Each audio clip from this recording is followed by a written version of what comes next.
there is a museum or trail just for you. And when you join Docent training, you will expand your knowledge and find your voice as a storyteller. Since its humble beginnings in 1978, we've grown in scope and size. Yeah, we're 45 years old this year, so we're not a new kid on the block. Quite a senior by now. We're now a registered society. We've got almost 1,500 members, and I hope many of you will be joining us after today. And we hail from almost 50 different countries. Wow. We're all united though with a common love for art, history and heritage. To that end, we offer our members the opportunity to learn about history, art and culture and heritage of Singapore and Southeast and Asia. And we organize training programs of a very high standard to that end. And thereafter, to learn and also to share that knowledge. Today you are here to find out more about the offerings that we have for the season, this upcoming training season, and how you can be part of this major activity of FOM, which is providing engaging and informative tours as a volunteer docent to the museums, the heritage institutions, and the heritage trails. It's quite an exceptional opportunity if you think about it, to be given this chance to be ambassadors for the museums, the cultures that they represent for FOM and for Singapore as well. When I started some years back as a docent for training, I found out very quickly that it was the best thing I did for myself. And why didn't I do it earlier? Well, I did it right after I retired. And I think now, after training and guiding in 4 different museums, they put it up there, I can't escape that, I still feel the same. I think I've gained a lot more than I've given. And I'm very proud to be an FOM docent. So I hope to be able to welcome you into our village, and I wish you all the very best.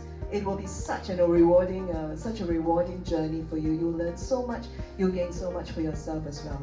So I will see you around on the beat very soon. And for those of you who signed up, I will see you in September for the opening of training. Thank you very much. So when my children started school, I had more time to roam around. Almost every time I would run into tourists asking me for directions to places of interest. I wish I could tell them more than just telling them which bus to take or which MRT station to alight at. I then knew I had to do something about it.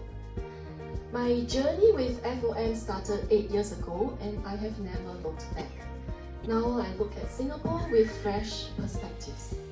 Now, along your learning journey, you will get to hang out with some of the smartest and most fun-loving people in Singapore. And that is a great perk of becoming a docent. But there's also a more important reason: interacting with the community at large. We don't become docents just to learn. We also want to share that learning with others to help give them insights into this wonderful little red dot and the region that it sits in.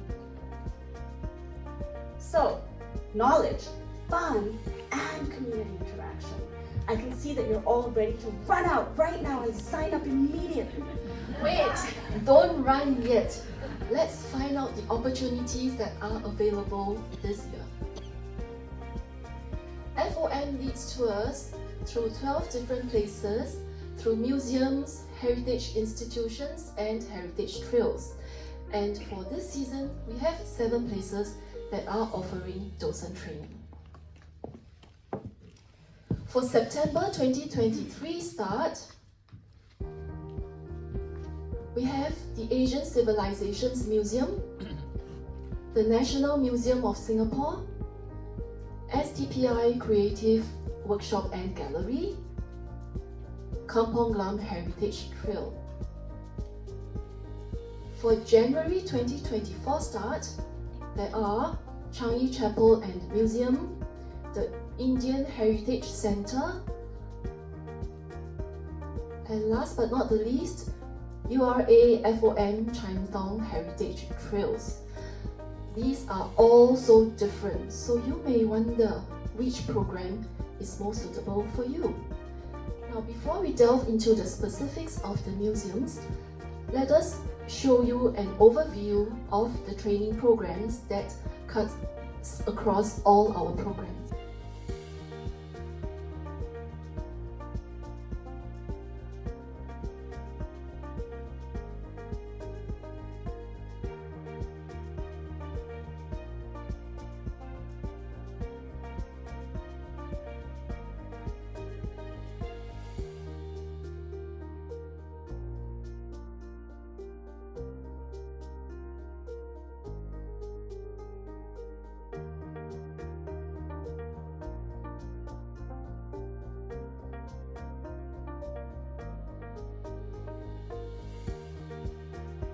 This is an artifact made of porcelain, dates back to 16th century China, and it holds a lot of secret.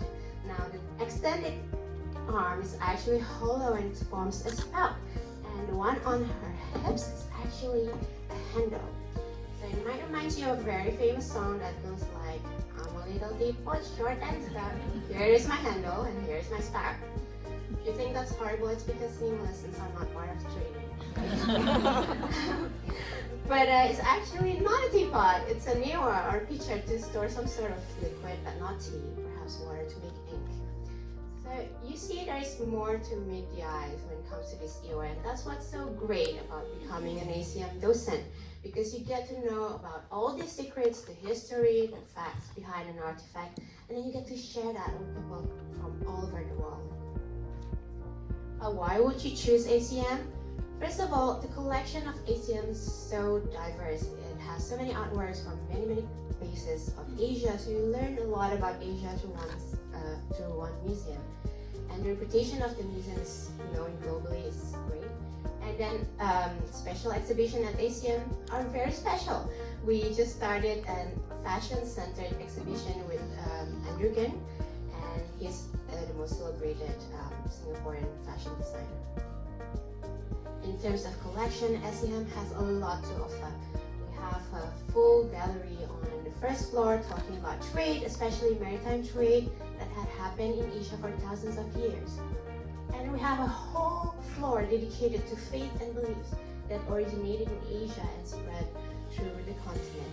And lastly, we have galleries that are focused on materials and designs, covering ceramics, textiles, and if you're more into blings and sparkles, you'll be delighted to guide the jewelry gallery. And we also have field trips all over Singapore, and my favorite one last year was the one where we visited the Taoist temple at Telok Ayer, which I passed by so many times, but I didn't know about its story or the symbolism until that field trip. We're a bit of history and art nerds, I have to admit, but we're also into having fun. We want you to have fun, so we had a great Chinese New Year celebration last year, and I had to toss the lo hei for the first time in my whole life, so that was memorable. And living in Singapore, we shared a lot of good food among us. So in a nutshell, joining the training program at ACM and finishing it has been very rewarding. Not only I managed to broaden my knowledge, but also it made me feel more connected to my Indonesian roots, also to Singapore and humanity in general. And then what's so great is that you get to learn all these things with like-minded people, and I've made some really good friends along the way. So in conclusion, if you're into art, history, and culture, and if you want to broaden your knowledge and share it with a lot of people and be part of a community of inspiring people, please join us at ACM. And I hope to see some of you in September, and in the meantime, feel free to talk to us at our table. Thank you. M&S, as it is commonly known, is Singapore's oldest museum. And just like Singapore itself, it too has grown and evolved with time. So it started life in the mid-1800s as the Raffles Library and Museum, and it was the place where the British Empire actually catalogued and collected their knowledge of colonial Southeast Asia. So during World War II, it acquired a name change, became the Shonan Hakubutsu Kan, and it was in the post-independence era that it acquired its present-day form and name. So merging the modern with the historical, NMS gives you the Singapore story. So starting from its earliest days till today, delighting locals and foreign visitors alike. So what will you be learning here? Well, you'll be delving into the history of Singapore in its entirety. So there are 4 sections to the level 1 history gallery upstairs, and I know a number of you have signed up for the taste tours, so you'll get to see it. And you'll be moving from the earliest days, Singapore's earliest days as an ancient trading kingdom, to becoming a bastion of British colonialism in Asia. And from scenes of war and devastation to progress and development as a newly independent nation. So as you move through the history gallery, you will become so familiar with the people who built Singapore. They'll be like old friends, from convicts and coolies to governors and generals. So, you'll become familiar with a lot of secrets too, because for every answer you find, many more questions may arise. And Kaylee and I wanted to bring up one question here today, which continues to spark debate amongst us. Who is the founding father of Singapore? So this is a question that Ramya and I cannot agree on the answer to, since there are several historical figures and one more mythical than historical that may be able to claim the honor. Let's meet them. Our first contender is a young prince from Palembang, Sang Nila Utama. Well, that's father material, right, ladies? He's known for being the first king of Singapore. Well, did he name the place? He did, but does that make him the father? I think so. But who's next? Up next, we have an official of the British East India Company, Sir Stamford Raffles. Well, everybody knows his name, but does that make him the father? Well, he did establish Singapore as a British port in 1819. But he didn't stay here very long, did he? Long enough to have every other building and street named after him. Yeah. Next. Our next father figure is Mr. Lee Kuan Yew. Ooh, strong contender. He was the first Prime Minister of Singapore and responsible for bringing Singapore from the third world to the first. Well, no arguments there. Do you have one more? Finally, the Merlion. This is a large statue that spits water and is in fact the only one that can spit in public without being fined. That's power. He's also more photographed than most celebrities. True enough. That's all fine, but who's the father? Well, we've done a few tests. Unfortunately, they were inconclusive. However, we did find out that the Merlion is not the father. So, join us at NMS if you want to find out for yourself the true identity of the founding father of Singapore. And if that's not enough, for the history buff in you, you get to attend exclusive lectures given by some of Asia's top researchers and scholars who share their knowledge and insight into Singapore's history with us. And to complement these lectures, we have weekly field trips that take you on a journey of discovery throughout Singapore, sometimes to places you've never been, even if you've lived here your whole life. On top of that, if you would like to once you graduate, you're able to train for and guide our Level 2 galleries. You can also take part in special exhibitions research groups like the ongoing Now Boarding group. Further, if you wish to continue your journey of education indefinitely, you can join our Docent ongoing training, where the possibilities for personal growth and education are endless. So, that brings us to the end of our presentation, as you can see, and we hope to see you all here in September. And as our colleague from ACM pointed out, it's not all work and no play. We too have social events, fun social events planned throughout the duration of our training program. So do sign up for NMS, and we hope to welcome you here in September. And do sign up outside if you want to ask any of us any questions. We're wearing the Singapore colors, red and white. Hard to miss. So, but if contemporary art is your interest, then you're lucky, because up next are Swapna and Madhumita from the Singapore Tyler Print Institute.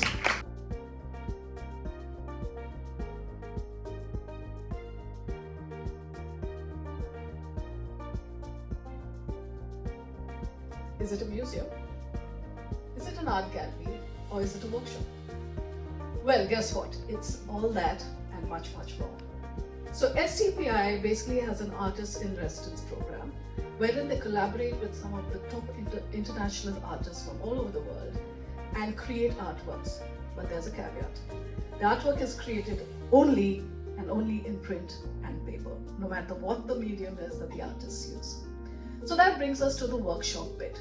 So the workshop has some of the head judge machines, which was owned by Ken Tyler, who's a contemporary printer of his time, printmaker of his time. And it has a dedicated screen printing room, an entire paper making room. And above all, I have a great team of experts of print and paper making who bring all these genius ideas of these artists to life. So that's where all this work gets done. And then comes the art gallery part. So once all these artworks are created, there's an entire gallery where it's exhibited for the artists, for the public to see. And most importantly, the artist is most often present to share his artwork with us. There is no one artist that represents STPI. There is no one art form that represents us either. So generally, there are annually 4 exhibitions that STPI hosts, each being of the visiting artists in the program. And then there is a summer special exhibition with some of the collections from artworks of the contemporary greats like Roy Lichtenstein, Robert Rauschenberg, Andy Warhol. The lineup of visiting artists at STPI2 is stellar and diverse. We had artists from all around the world and Southeast of Asia, including the American painter and sculptor Aaron Curry, Indonesian performance artist Melati Suryodarmo, South Korean installation artist Haegyu Yang, and our own Singapore's celebrated sculptor Han Sai-por. This bridge, this bridge, which is quite an iconic in Singapore, and it's really steps away from where STPI is on the river, was done by Filipino artist Pasita Abad, who too had her residency at STPI. As a docent at STPI, you guide the art gallery as well as the creative workshop. And it's only during these docent guided tours, besides the open house events that STPI hosts, that public has access to the creative workshop. So it's quite a privilege and a huge responsibility to take the visitors into this Alibaba's cave called Creative Workshop. So what is it like being a docent at STPI? What does the training cover? So as STPI docents, you will be doing a lot of learning about contemporary art, as well as printmaking and papermaking techniques. And the best of all, it's all hands-on workshops which happen by some of the best in the business, which is the creative team at STPI.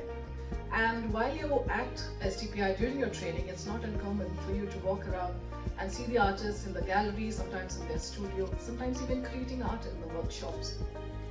And at the beginning of every tour, you have the artists and the curators, as well as the technical team, which runs you through how the artworks were created, what is the thought behind it. So it really helps to bring out the artwork to life when you're guiding it at STPI. The 3-month docent training program at STPI is really a fascinating immersion in the world of contemporary art and fine art, print and paper. So during these 3 months, you'll have opportunities to gain all the knowledge, skills and practice to be able to start guiding at the end of it. So yes, sorry. Just quickly, so besides the joy of learning and sharing about art, there are fringe benefits to being an STPI docent too. Here are my top 2. One is you get to do hands-on art. You get a printmaking workshop with a printmaker, so you create your own art. And second is a lovely, wonderful community of diverse individuals from various fields who are welcoming and forthcoming to help you in your learning and sharing journey.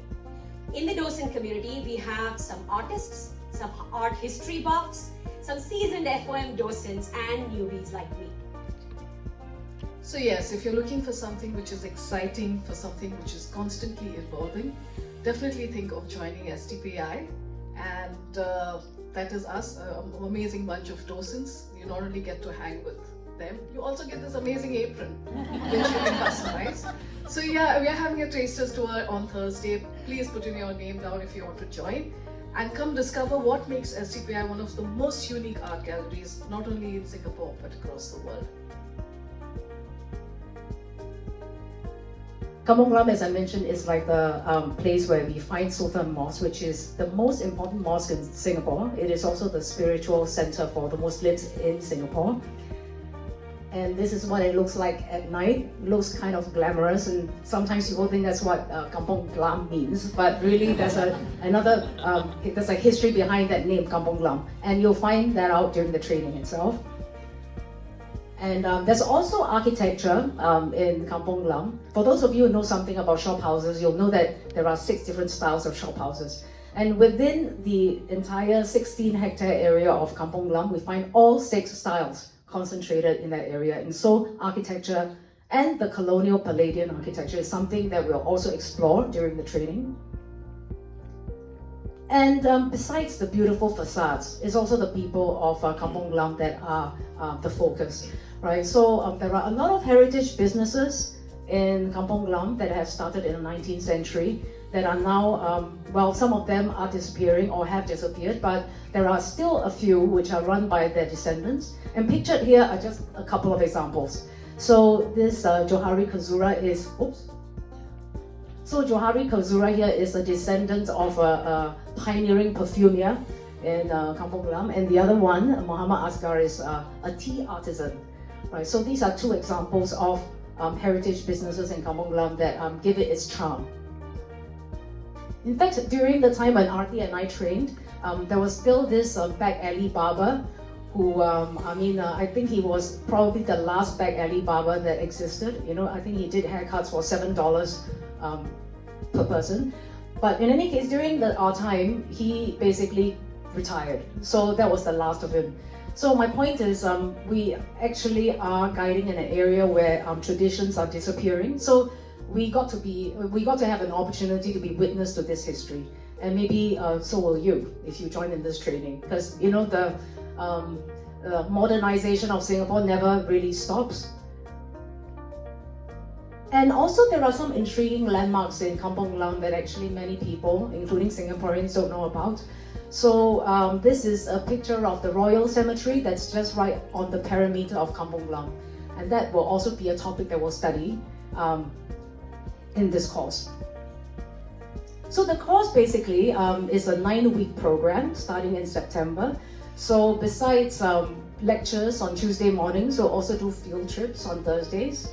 And besides research, you know, written and oral presentations, we'll also have visits with some of these people that I've mentioned, these businesses. And so it's a very sort of hands-on type of learning, as well as research-based. So besides research, we'll also get to experience the culture and the art of the area. You know, the Kampong Glam is an area rich with murals and street art. We'll also learn about textiles, and we actually will invite some of these people who specialize in, you know, Malay batik to speak to us, because textiles as well as the art are part of learning about the culture of Kampong Glam, and of course food.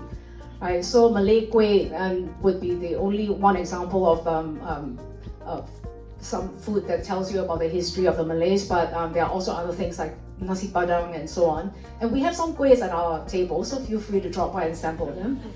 Right. And actually, one of the highlights of my training, of my experience being part of this docent group, is this Bake for Charity event that we had, where we learned to make this particular kueh that's called kueh makmul. That is a particular recipe that's specific to the unique to the Singaporean Arab community. So we got together, learned how to bake it, and then it was all for charity basically. So that was a very meaningful and interesting event experience. And of course, we cultivated a lot of friendships through this training program. And of course, I also got to know the Aarti through this experience.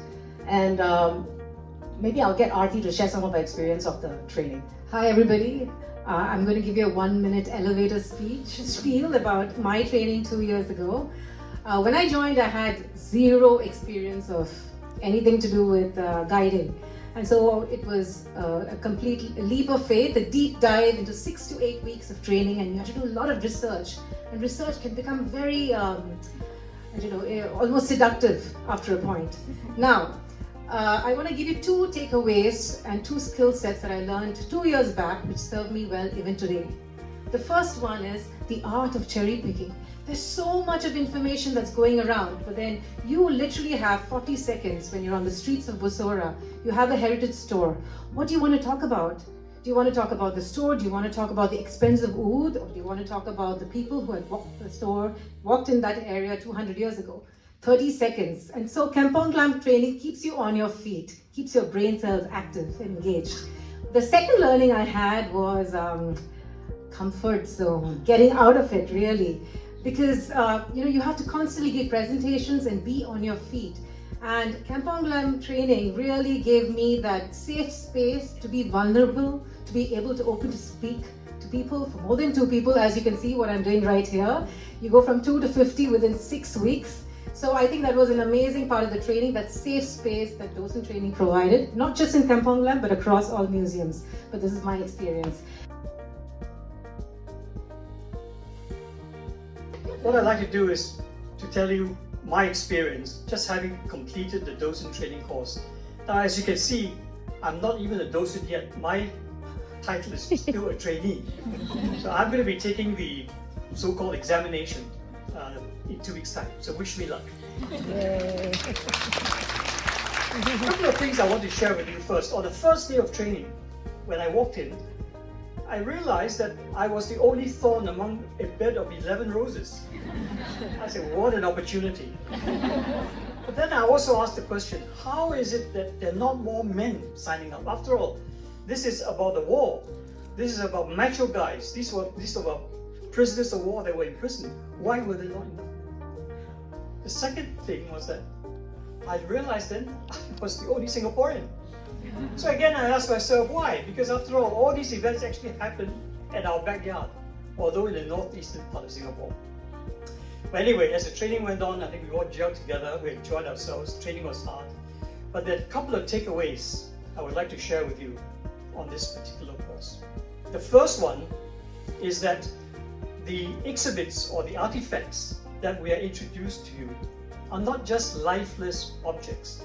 Each of them tells a story, and each of them really tells a human story. So the Changi story is about the story of the marvel of human capability. It's about resilience, it is about resistance, it's about sorrow, joy, and ultimately it's about liberation. And as a docent, when you walk into the museum, you will meet very many ordinary people, people like you and I. But what makes them so extraordinary is that in times of real survival, in wanting to survive, small miracles happen. So for example, can you extract vitamin B2? Vitamin B2 from a blade of grass? So this is one example. So the training is tough, yes, but let me tell you, it's very satisfying. And once again, we're the guys sitting up there. Please sign up. And all the local people there, please do sign up. And best of luck.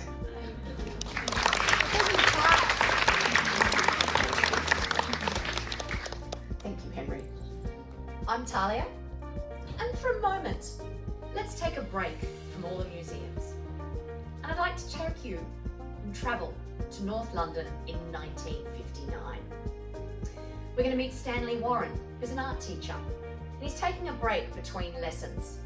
And as he's sitting down, a colleague walks up to him with the Daily Mirror newspaper.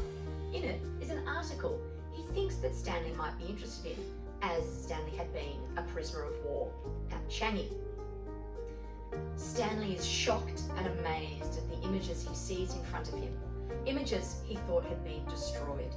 And they transport Stanley back to that time of captivity in Changi, to the murals that he painted that saved his life. Shortly after the fall of Singapore and during the early stages of captivity, Stanley was sent out on a work party up near Bukit Timah.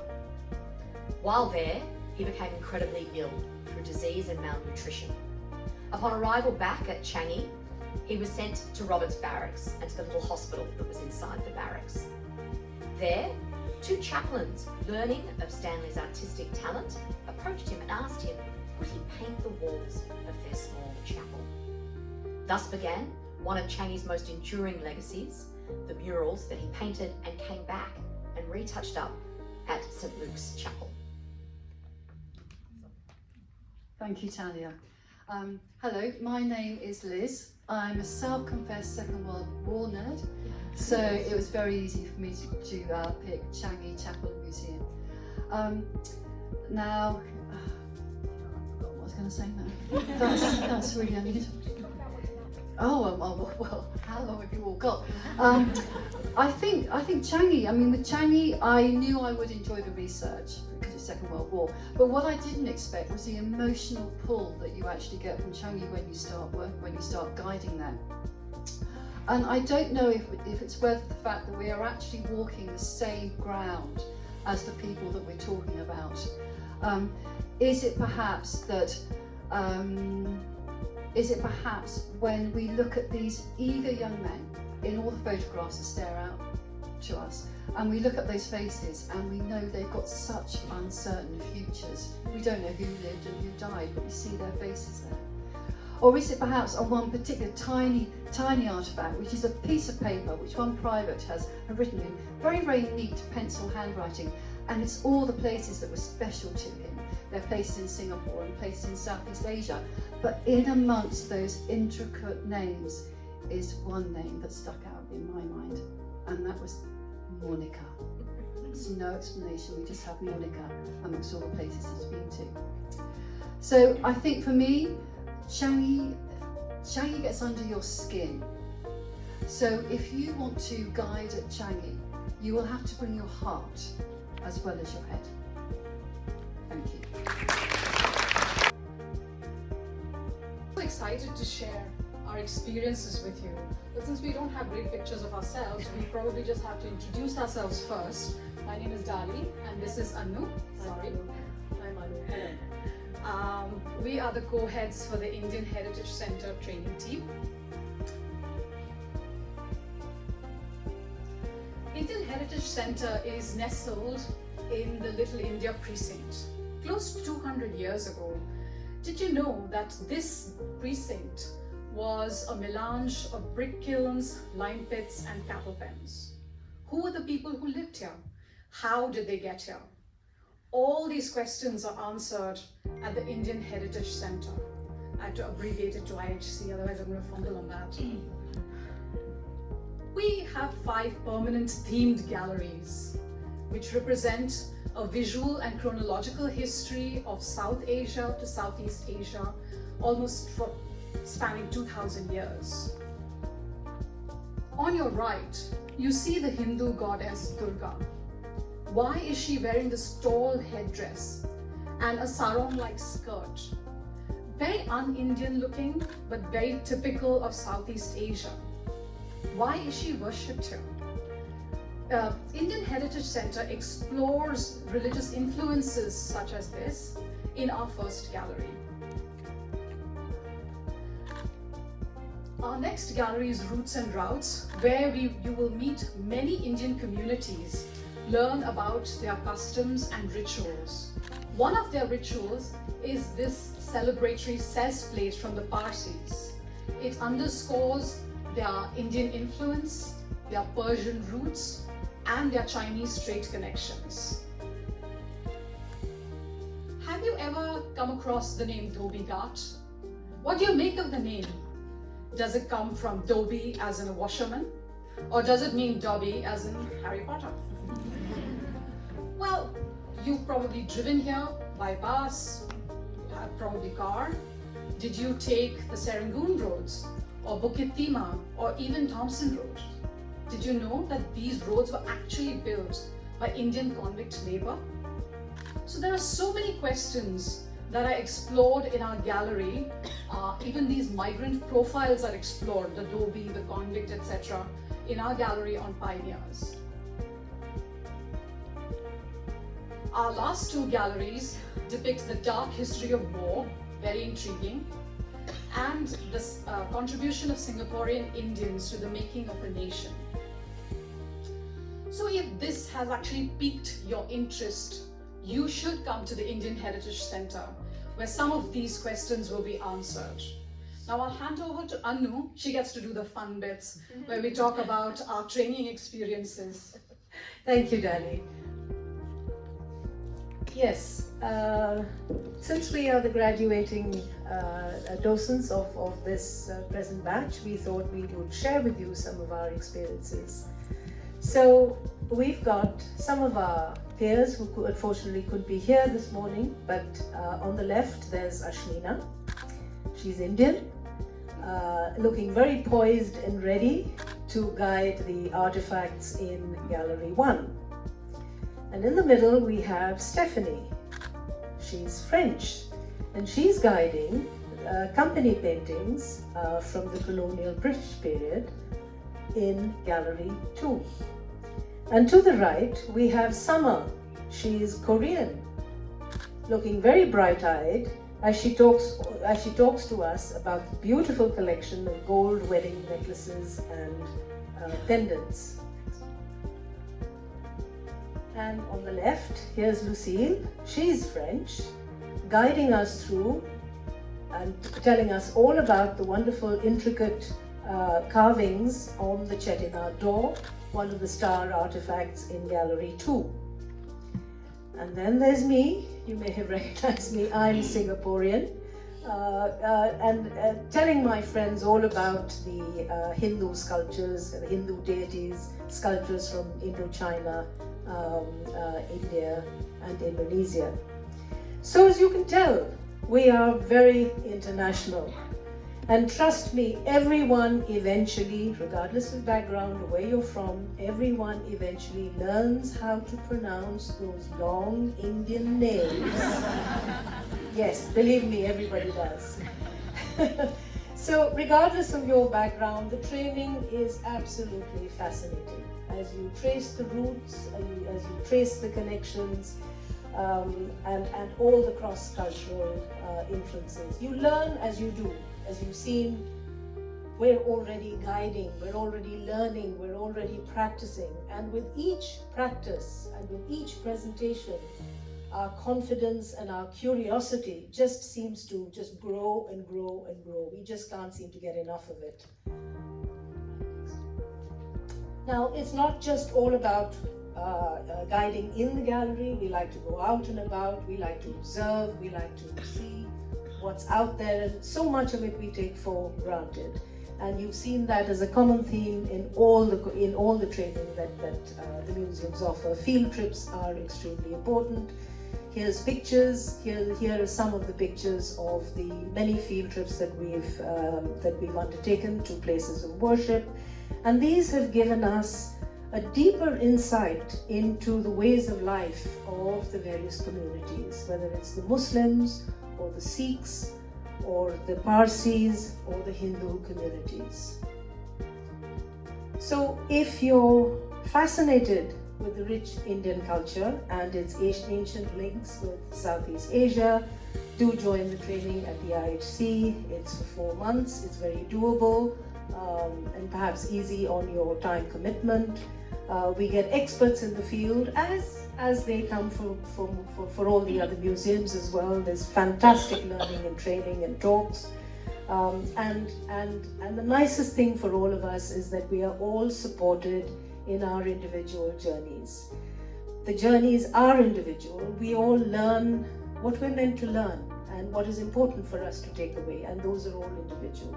But we are all absolutely supported in this, and you'll never walk alone.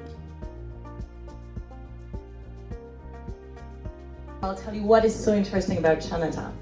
So first, maybe Chinatown for you is the Buddha Tooth Temple. And that is not what we learn in our Chinatown Heritage Trail. There's so much more than the tourist shops, than the MRT station or the Buddha Tooth Temple.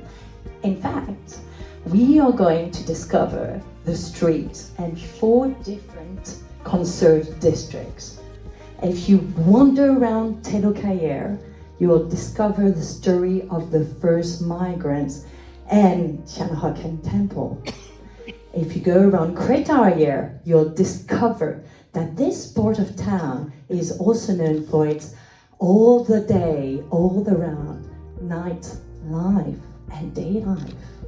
And if you go around Tanjong Pagar, you'll discover that the rich Peranakan merchants were living close to the dock workers in lovely shop houses. And our last district, Bukit Paso, where clan associations, mistresses, prostitutes, and incredible temples are all living together. And today, maybe you enjoy one of those lovely cocktails on the rooftop of Potato Head. That's what is our stories about in Chinatown. We tell the stories behind the facades. So if you were a poor coolie coming from China or a rich merchant from Malacca, you would land and you would moor in Telokaier. You see the picture at the National Museums. With us, you walk on the bay. After, you would go and pray in Tianhoken Temple to thank Madzu for this incredible and safe journey. And you'll discover all the symbolism, not all, let's be honest, a few of the incredible symbol of the temple. But if you were coming from South India and you were Muslim, you would go and pray in Al-Abra Mosque, just a few meters away from Tianhoken Temple. And if you were Hindu from India, you would go in the extravagant and colorful Sri Mariamman Temple and discover and meet your community. But even if prayers were on the lips of many, life was very hard in Chinatown. If you were a jinrickshaw puller, you would go in the jinrickshaw station on Neil Road to register your jinrickshaw. And during the day, you would work in 12-hour shifts, where you would bring people around town for $1 a day. But you also could be a dock worker, carrying big loads. 100 kilograms of rice was considered very easy, but 200 kilograms of dry fish was extremely bulky and hard to carry. And night were not more humane. You would sleep in one of the shop houses with 200 coolies like you. And you had to choose, should I take a bit of opium and forget all my pain and my miserable life? But I would be likely to be extremely poor and not send any money back home. But those opium dens, we would be able to find them on the street. And if you were to die, you would go and walk in one of those infamous death houses on Sago Lane. But that was not the life of everybody. If you were a rich Peranakan, you would live in one of those elegant shop houses of Kingston Road or Duxton Hill, and you would put all your wealth out in the architecture of your house to show how rich you were. But you would also entertain in the Majestic Theatre and admire incredible opera, Cantonese opera. Or you would be joining one of those clubs on Club Street who were for English-speaking only members, and where you would have incredible fancy dress parties and French champagne all night out. So, our stories are that's what we're all about, telling the stories behind the buildings. And that's what you're going to discover during the training. And we even meet the famous artist, Yi Hu-chang, this famous muralist, who was in fact born and raised in Chinatown, close to the MRT, and really has at heart to put the stories of the area, of the migrants, but also the people who live there. They're written and painted on the wall of Chinatown. So now, who should join? So we are looking, firstly, you need to be adventurous. You need to like walking in the street.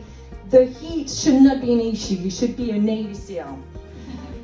Secondly, you should be curious and wonder, okay, I've been to Chinatown so many times and I keep showing things. And in fact, I don't really know anything about it. So you need to be curious and wanted to discover new areas, new places, new food stall in Maxwell Center, but also discover this, what is saved in Duxton Hill behind all the shop houses. And the last one is you need to be a team, to have a really good team spirit mindset. We work in pairs and we work as teams. We help each other. We do a lot of mentor tours. We help each other throughout the training. And we are really, at the end, we are a team. And I would like to ask other people guiding, who used to guide or still guiding in Chinatown, to raise your hand and to say, woo, this is what we're all about.